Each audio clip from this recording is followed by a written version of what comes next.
The stronger a person is, the more they know how to hide themselves.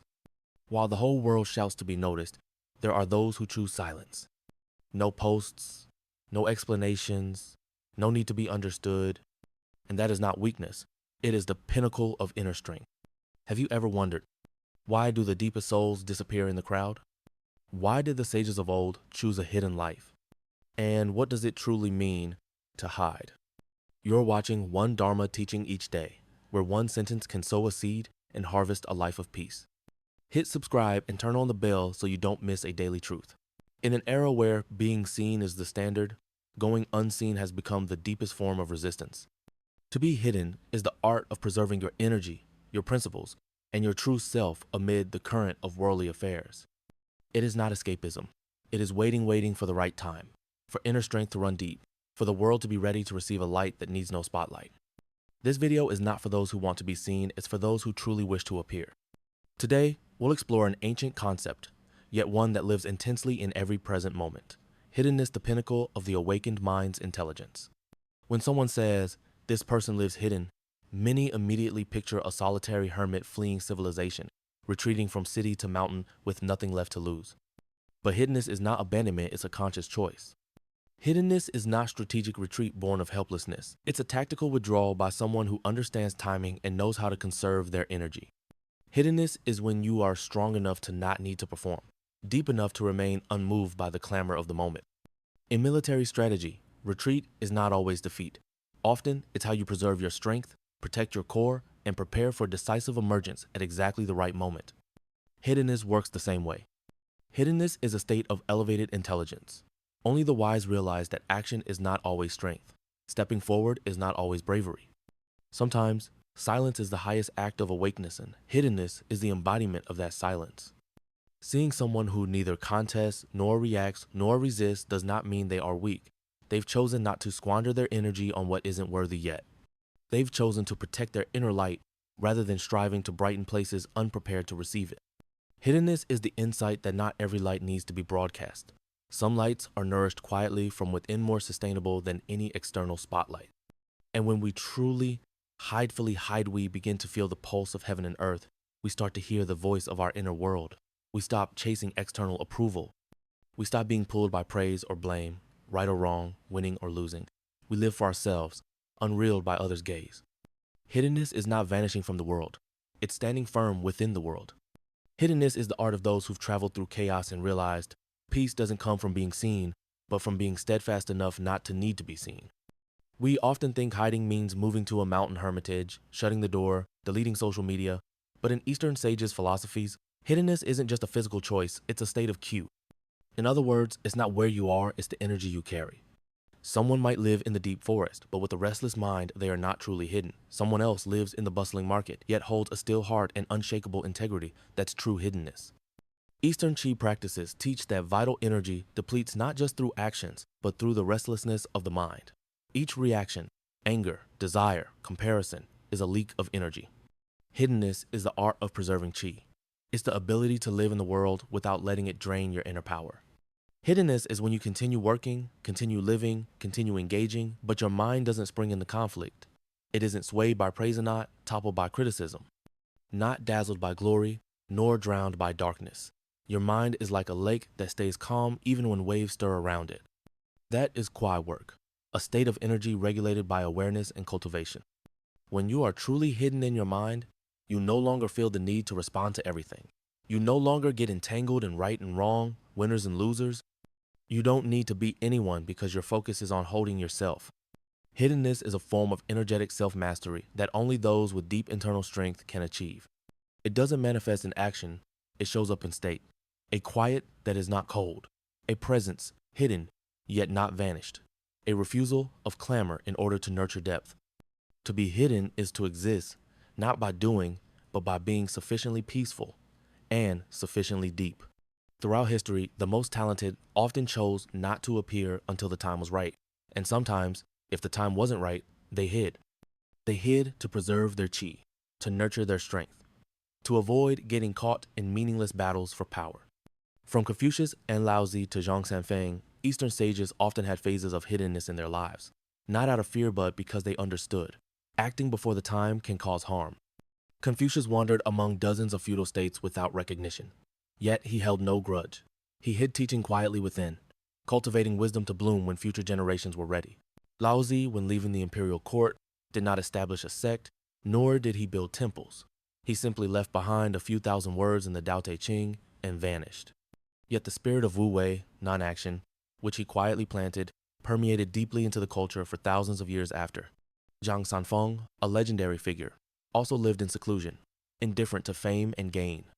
No one knows if he was real or mythical, but what he left behind continues to be passed on through generations of martial arts and inner cultivation. Eastern philosophy does not see time merely as a linear flow, but as a cycle of cosmic energy. There are times of harmony and times of chaos. The wise do not fight against the current, they flow with it. Like fish swimming upstream, they choose stillness to conserve strength and wait for a favorable current. To hide is how the wise preserve themselves during chaotic times, because they know, if one appears before the world is ready, the light they carry may be misunderstood, distorted, or even destroyed. So they choose to stay in the background, preparing for a single emergence that needs no explanation.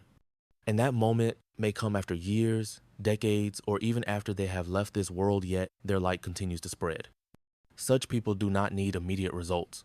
They live not for short-term achievements, but for the long path of the Tao. Hiding is the choice of those who see beyond their own lifetime.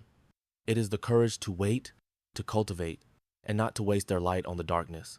In Confucianism, a junzi, noble person, is not just someone with moral principles, but one who knows when to act and when to preserve the way. Confucius once said, "When the time is not right, the noble one hides." That means when the world is not in harmony, the noble person does not force his Tao upon it, for doing so not only fails to help but also drains his energy, depletes his virtue, and may even backfire. In times of turmoil, when suspicion reigns and fame dominates, the truth is easily twisted. If someone steps forward with the way at such a time, they risk being misunderstood, rejected, or crushed by the chaos. Worse, they themselves will be harmed due to a lack of heaven's timing, earth's support, and human harmony.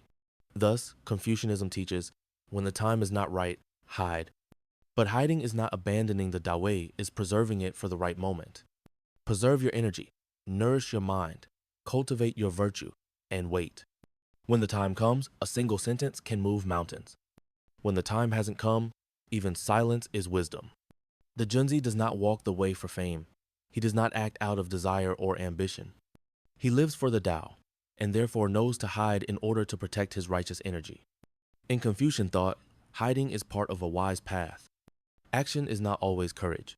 Knowing when to stop that is true bravery. Hiding means you love the Tao enough not to harm it, and you understand time enough not to waste your heart when it's not ripe. Daoism does not teach people to fight to assert themselves. On the contrary, Laozi teaches, not contending, yet winning. To Taoists, hiding is a way of living in natural harmony, like water, clouds, or wind. Water is not hard, yet it wears down stone. Clouds have no fixed form, yet they reach everywhere. Wind has no shape, yet it moves forests. Those who live by the Tao are like this. They do not confront, they align with the flow. To hide, in Daoism, is not to abandon the world, but to stop resisting the natural flow of it. No striving, no forcing, no fighting. When you do not contend, you create no resistance. When you do not seize, you do not lose energy. And this, paradoxically, makes you stronger than those battling outside. In the Tao Te Ching, Laozi wrote, "No one in the world can compete with one who does not compete, because such a person has no weak point to attack. They are not swayed by praise. They are not shaken by criticism." To hide in Taoism is a peaceful state where your heart is like bamboo, resilient, hollow, and unshaken by storms. You don't seek attention, yet you endure. You don't roar, yet you are present. You don't react, yet your presence is felt like a quiet river flowing. For Taoists, to hide is not to retreat, but to merge with all things while preserving the self. It is the strength of one who wins without conflictantly, yet with lasting power. In Buddhism, to hide does not mean to escape or abandon life. To hide is to return to a mind free from attachment, clinging, and restless thoughts. The Buddha did not tell us to leave the world to cultivate. He taught, when the mind is pure, the Pure Land appears. Which means, you can live in the world, and as long as your mind is free, everywhere becomes a place of cultivation. Hiding in Buddhism is non-abiding, moju. Non-abiding doesn't mean having nothing, it means being attached to nothing. Not form, not emotion, not praise, not blame, not even the ego. You can sit in a cave and still have delusions arise. You can walk through a crowded market, yet remain still like a calm lake. So hiding is not about location, but the level of freedom from inner affliction. A person who truly hides in the way of the Buddha lives like a lotus. The lotus grows in mud but carries no foul scent. They live amidst the world, surrounded by chaos and slander, yet remain untouched by it. They do not need to declare, I am practicing. They don't have to appear special. They simply live in mindfulness and without attachment. When you live with a non-attached mind, there's no need to conceal yourself, nor to show off. You simply exist pure and awakened. To hide is the art of living among all things without belonging to any of them, quietly yet completely, humbly yet powerfully. And this is the highest form of hiding in the world, not removing yourself from it, but also not letting it sweep you away.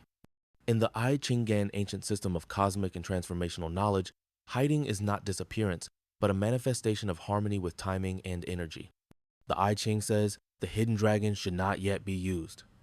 This doesn't mean the dragon is weak, but that the time has not yet come. If one emerges at the wrong time, even the dragon can be harmed. To hide in the I Ching is to know that everything has its time, a time to rise and a time to rest, a time to advance and a time to retreat, a time to reveal and a time to remain hidden. Those who know how to hide according to the I Ching are those who align with heaven, living in tune with the rhythms of the universe. They do not force things. They do not go against the flow. They do not resist. They understand that to force timing is to provoke opposing energy and that brings the loss of virtue, strength, and longevity. To hide when needed is not just to stay safe, but to preserve spiritual strength. It is to nurture deep inner power so that when the right time comes, one can rise powerfully and rightly without needing to compete. The I Ching does not advocate eternal silence, but teaches if the time has not yet come, then silence is the wisest act. It is not passive, it is a kind of active stillness. Like a seed that does not rush to sprout in winter, like lightning that does not strike before the sky is charged enough. Those who know how to hide live in time, but are not ruled by it. They move with the flow of energy not in haste, not in stagnation, but in the right moment, right time, and right rhythm. And when they step forward, the way reveals itself naturally. No words needed. To hide is not to withdraw from life, but to enter it more deeply. No more rushing, no more need to perform, no need to prove anything, because you've realized the deepest truths need no words. True light needs no spotlight. To hide is to remain unmoved by praise and unbroken by criticism. Hiding is when you are strong enough not to react and deep enough not to speak. To hide is the art of stepping back once to accumulate tenfold, to be silent for a season so that you may appear at the right time in the right place before the right people. Truly powerful people do not need the stage. They quietly build their energy, guard their mind, and cultivate inner strength. And one day, they step forward, and without a word, everyone becomes silent. So don't fear hiding. Don't think hiding is lost. Hiding is saving yourself for something greater, deeper, more enduring. And if you are hiding now, know this: you are walking the path of the awakened ones. If you found this video helpful, don't forget to like, share, and subscribe to one Dharma teaching each day so we can grow together on the path of practice each day.